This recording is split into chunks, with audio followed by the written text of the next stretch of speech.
रागी हो चाहे गिरिपुरी भारती कोई भी हो, ये 3 गड्ढे जो पार कर लेगा वही परमात्मा को प्राप्त हो जाएगा और उसी को सिद्ध कहते हैं। सिद्ध कहाँ तक की स्थिति की साधना।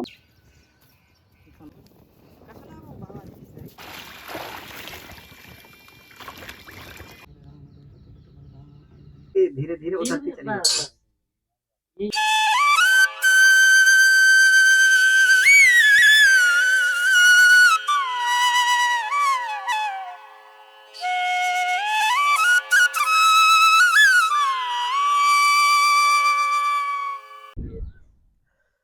सीताराम दोस्तों, स्वागत है आपका मेरे चैनल हनुमान एआई युग में। और मैं आज आपको ऐसे संत जी के दर्शन कराने के लिए लेकर आया हूँ जो बिल्कुल एक ऐसे संत, दिगंबर संत हैं जो अपने शरीर पर कोई वस्त्र धारण नहीं करते।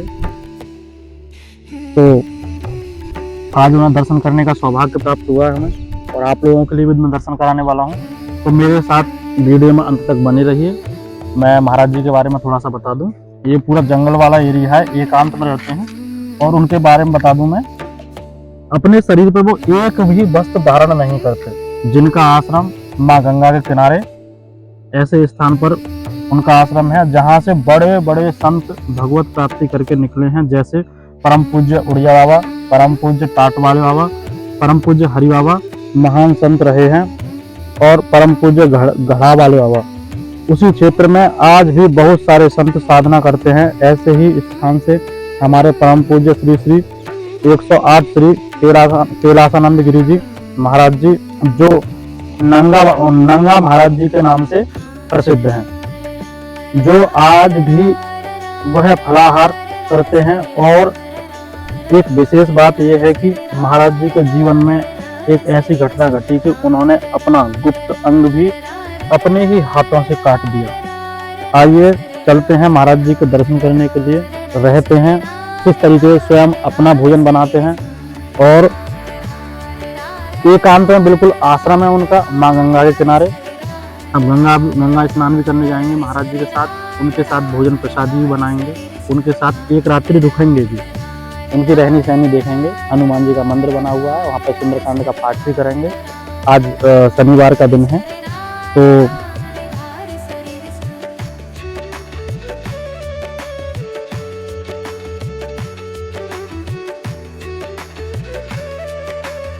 ये महाराज जी की कुटिया है। महाराज जी इसमें साधना करते हैं अपनी। अभी महाराज जी का आश्रम 2-3 वर्ष हुए हैं बने हुए। महाराज जी दिन में स्थिर ही रहते हैं, ये जो तख्त पर रहते हैं, और यहीं पर सोते हैं, अंदर अपने हवन साधना करते हैं।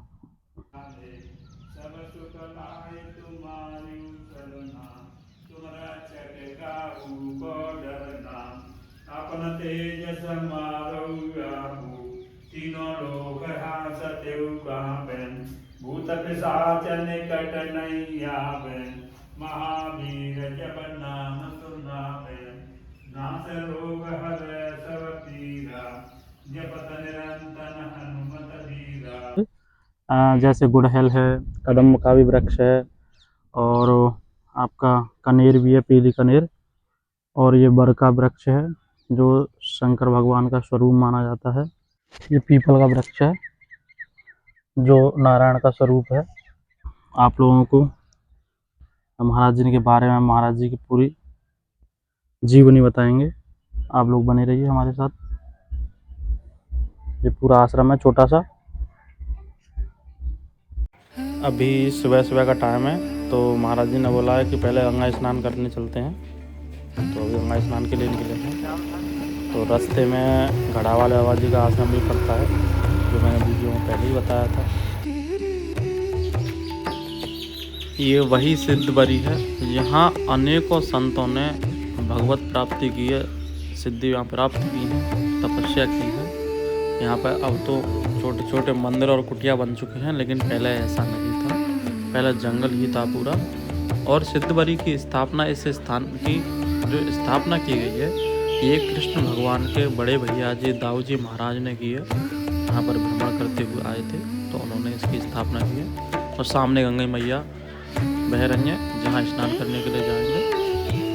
बहुत ही उत्तम स्थान है, सिद्ध स्थान है एकदम। हनुमान जी महाराज के 2 मंदिर बने हुए हैं आगे और पीछे।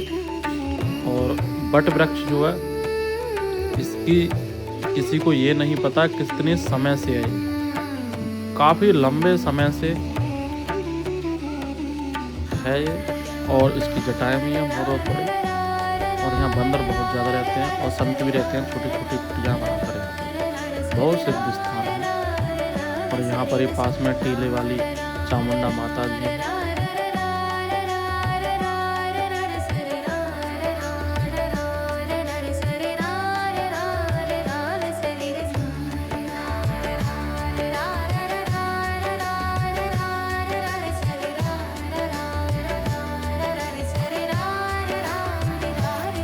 आप भी आ रहे हो।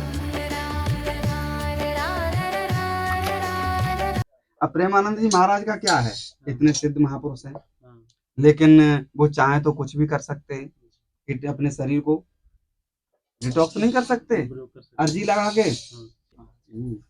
अब करना महाराज जी, साधना की सबसे बड़ी जो अड़चन है ये है लोक लाज, मान सम्मान की लालसा। अरे हमारो मित्र देखे वो तो कहा कह हैं, हमारे गांव के देखेंगे तो कहा कहेंगे कि जी ऐसा घूम रहे हुए।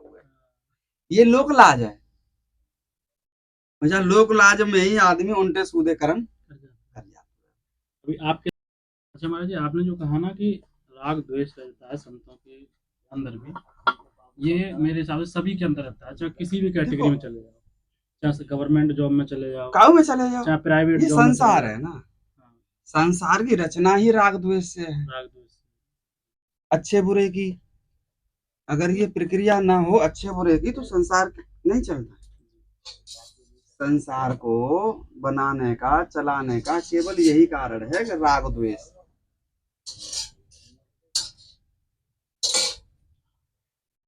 क्योंकि ये तो जोड़ा है भलाई बुराई को।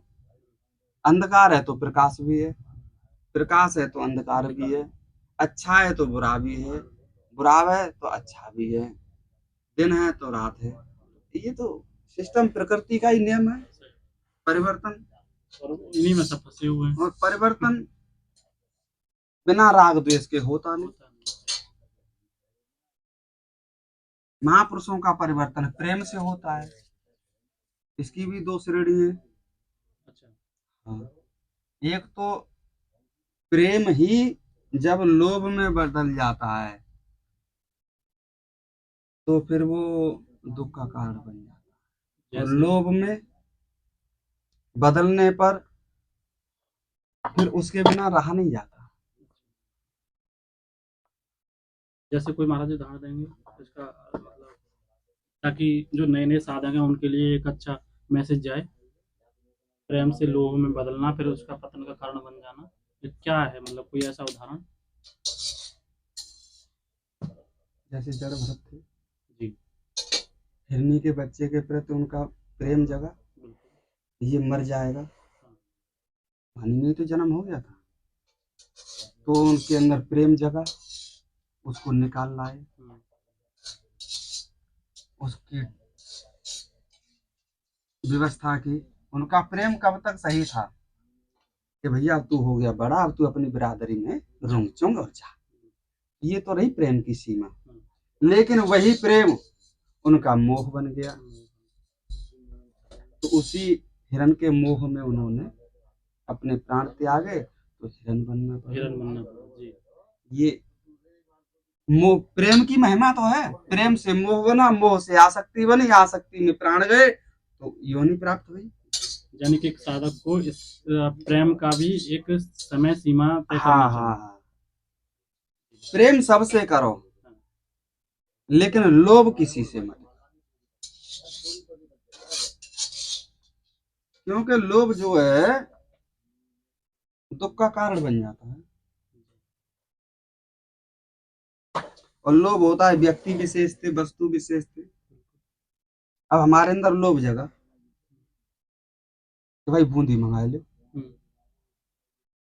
अब तुम्हारे अंदर भाव बनो, चलो ले आओ, हम ले आए, अब तुम रहते रहते रहते रहते फिर हमारी कामना बढ़ेगी, एक पूरी हुई तो दूसरी कामना तैयार, तीसरी तैयार, तो फिर ये आगे कामना बढ़ती जाती है, फिर लोभ के रूप में ये बढ़ जाती है। कामना ही तो दुख का कारण है। कामनाओं की पूर्ति नहीं होना तो दुख होता है, कामना क्रोध की होता है। पूर्ति ना हो, आवश्यकता की पूर्ति होती है।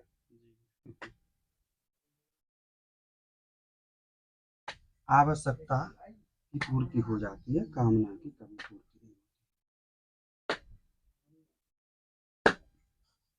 तो ये कामना ही तो है। नहीं, ये कामना जो बूंदी वाली आपने कही है, ये तो हम सबके लिए मंगा रहे हैं, खुद के लिए तो ऐसा वो नहीं है। एक उदाहरण है, अच्छा है वो। देखो, जब साधन जुटाते हैं सेवा के लिए, जी। लेकिन क्या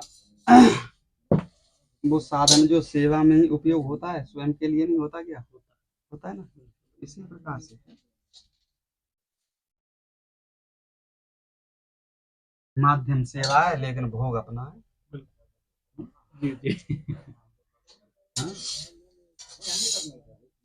सेवा तो सादा रूप से भी हो सकती है, लेकिन फिर से मैं कहता हूँ पहले की अपेक्षा अब जो है तकनीकी ज्यादा है, तो उसी तकनीक के आधार से सबकी अपनी अपनी साधनाएं चल रही हैं, सेवाएं चल रही हैं, लेकिन उद्देश्य होना चाहिए अपना परमात्मा के प्रति। तो सेवा तुम्हारी मुक्ति देगी, और वो तुम्हारा उद्देश्य केवल मान प्रतिष्ठा सम्मान के लिए है, तो फिर वो बंधन में रखे, बंधन हो। की बाबा की चल रही है तो दो नहीं होने चाहिए, एक ही हो। जहाँ में सब बात आ रही है नहीं। हाँ। अच्छा महाराज जी, फिर आप बाबा के जो भोजन 2 टाइम बनाते हैं, 1 टाइम? कितनी बार भोजन करते हैं आप फलाहार? देखो, देखो फोटो 2-3 बार कोमा में जाने से आप समझते हो स्थिति क्या घूमने होती आ है। रही है, यहीं पे चल रही है, आवाज आ रही है। 3 बार कोमा में चले गए। कोमा में चले गए आप? हाँ जी। तो ऐसा क्या हुआ था महाराज जी? ये सब प्रारब्ध के भोग भाग आए, नहीं ऐसे कोई, लेकिन ये अब ये भगवान ने मतलब ऐसी स्थिति दे दी है कि उदाहरण के रूप में, मार्गदर्शन के रूप में ये सारी स्थितियां प्रयोग में आती हैं। जी। अरे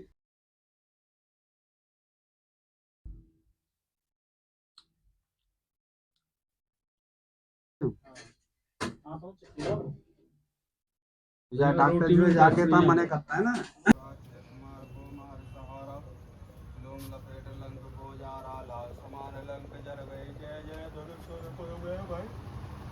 अब विलम्ब के कारण स्वामी कृपा करो और अंतर्यामी, जय जय लखन प्राण के दाता, आकर होत करो निपाता, जय गुरुधर जय जय सुर सागर, सुर समूह समृत भटनागर, ओम हन हन हन हनुमंत हटीले, पैरे मार वज्र के कीले, गदा वज्र ले पैरे मारो, महाराज को ताके मारो, ओंकार ओंकार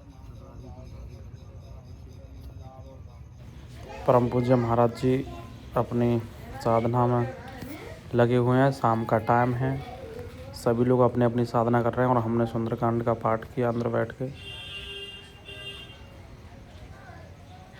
और पूरे में अंधेरा छा रहा है धीरे धीरे, क्योंकि कोई लाइट की सुविधा नहीं है, मौसम भी ख़राब चल रहा है।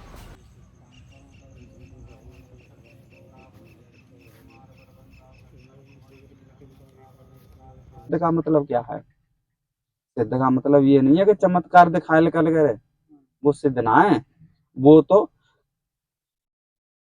स्वार्थी है। चमत्कार क्या इसमें होता है? सांसारिक रूपरेखा को इधर से उधर, सांसारिक वस्तुओं को इधर से उधर दिखाने लगे, जैसे बागेश्वर बाबा की तरह, तो वो चमत्कार में आ गया। वहां पर कामना है, चमत्कार होगा तो जनता जुड़ेगी, जनता जुड़ेगी तो दान दक्षिणा आवेगी, दान दक्षिणा आवेगी तो बातें अपने साधन बनाएंगे, साधन बनेंगे तो फिर ये कंचन कामनी कामनी आएगी, तो हम जो फिर अपनी भक्ति मार्ग से, ईश्वर की साधना से भटक जाते हैं। ये पद्धति जो है साधकों के लिए बहुत कठिन है। जाने अपनो लक्ष्य बना लो परमात्मा को प्राप्त करने का, तो वो इन सारी बाधाओं को चीरता हुआ आगे निकलता चला जाता है।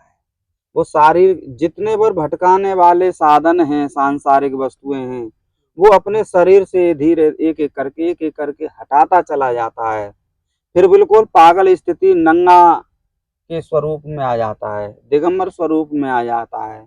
उसकी सारी कामनाएं, वासनाएं, आशाएं सब त्याग की अग्नि में जल करके भस्म हो जाती हैं।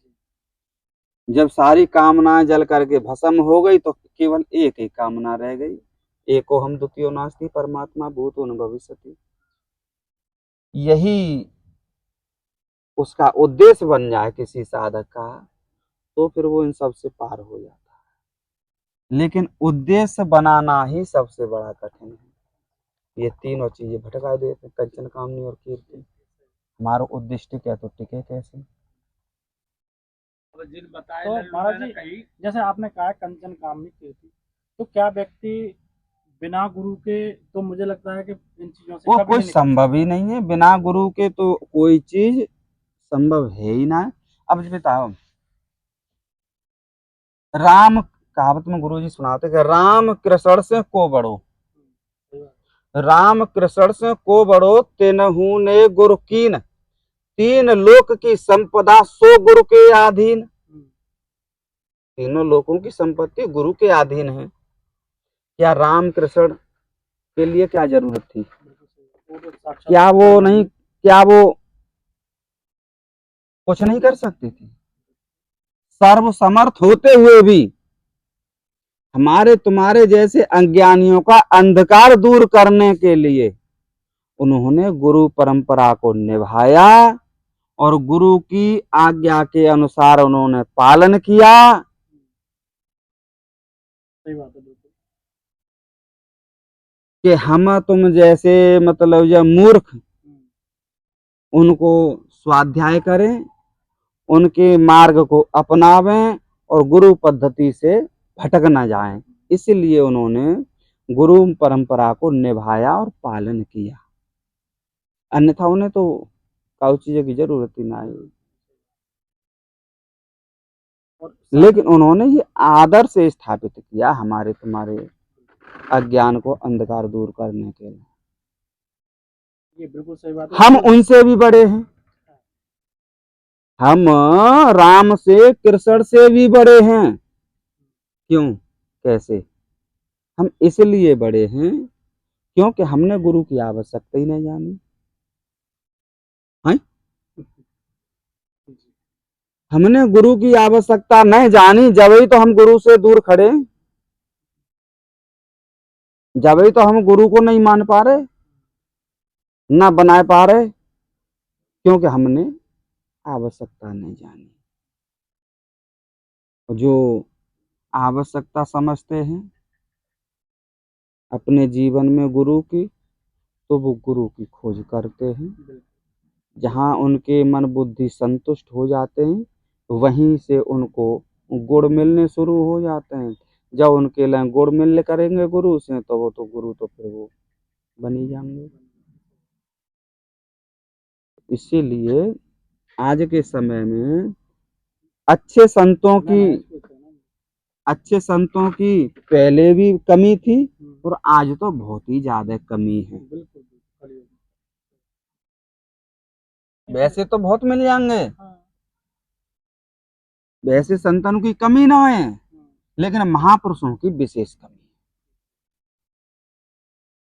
जो परमात्मा को प्राप्त हुए जो महापुरुष हैं, कर्मयोगी महापुरुष हैं, भक्ति योगी महापुरुष हैं, उनकी आज भी बहुत ही कमी है।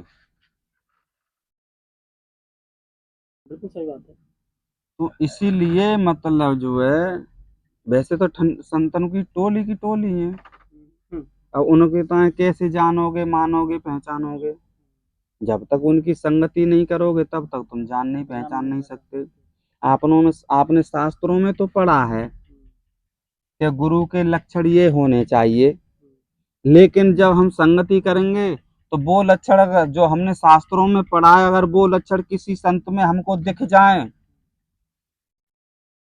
पूर्ण रूप से, वही महापुरुष है। अन्यथा विधवा नारी पतिव्रता, वृद्धा नारी पतिव्रता। मतलब इसका मतलब सेंस इसको ये है कि जवानी में तो खूब हमने ऐब करे, लेकिन बुढ़ापे में आए के अपनों लकीर के फकीर बन गए। नियम संयम हमने जीवन में रखो न। अब हम मतलब जो है अपने आप को सिद्ध बता को पहचानेंगे, जब ही तो पहचान के वाको सम्मान कर पाएंगे, अन्यथा हमसे तो अपमान ही होगो, तिरस्कार ही होगो। क्योंकि हमारी उतनी दृष्टि ना है कि हम उनके न पहचान नहीं। जैसे हम तुम परिक्रमा में गए, मुखार बिंदु पे पहुंचे, हैं? ये जो जानकार हो माने तो सम्मान कियो, और जो भीतर बैठोगा हो का कह रहो, ध्यान दिया नहीं दिया? नहीं नहीं, इनको बाहर नहीं अंदर